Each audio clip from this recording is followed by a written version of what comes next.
সালামুন আলাইকুম। কেমন আছেন সবাই? আশা করি আপনারা সবাই ভালো আছেন। আলহামদুলিল্লাহ। আজকে আমি আপনাদের শিক্ষা দেব কিভাবে শুধু নাম দিয়ে দূর থেকে কোনো কিছু ছাড়াই যে কোনো মানুষকে বাধ্য করতে পারবেন এবং তাকে বিয়ে করতে পারবেন।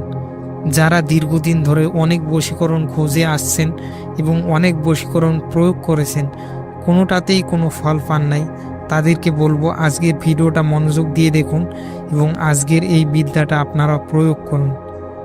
এটির মাধ্যমে আপনারা দূরের ব্যক্তিকে খুব সহজেই বশীকরণ করতে পারবেন।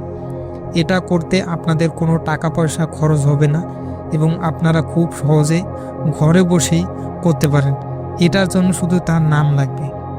এখন বলি কাজটা কিভাবে করবেন। যে কোনো শনিবার কাজটা করতে পারেন বিকালবেলা। একটি কাঁঠালের পাতা ছিঁড়ে আনবেন।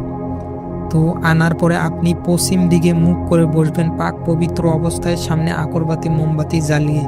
এরপরে সেই কাঁঠালের পাতায় আপনার নাম লিখবেন এবং আপনার নামের নিচে আপনি যাকে বশীকরণ করবেন বা যার উপরে এই ক্রিয়া করবেন তার নাম লিখবেন।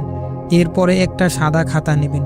সেই সাদা খাতার উপরে লাল কলম দিয়ে আমার দেওয়া নকশাটি লিখবেন। লেখার পরে নকশাটাই খাতা থেকে ছিঁড়ে নেবেন, নিয়ে আগুন দিয়ে জ্বালিয়ে দেবেন। আগুনে জ্বালানোর সময় অবশ্যই আপনি ৭০ বার লা ইলাহা ইল্লা আনতা সুবহানাকা ইন্নী কুনতু মিনাজ জালিমিন পাঠ করবেন এবং ৩ বার তওবা তথা আস্তাগফিরুল্লাহ এবং ৩ বার সাল্লাল্লাহু আলাইহি সাল্লাম পাঠ করবেন।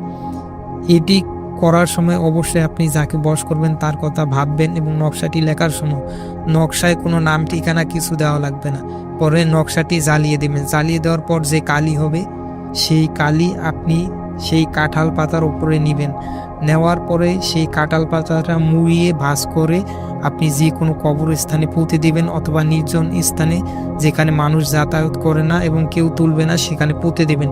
ইনশাআল্লাহ আপনার কাজটি হয়ে যাবে। ভিডিওটি দেখার জন্য সকলকে অসংখ্য ধন্যবাদ। সবাই ভালো থাকেন। সালামুন আলাইকুম।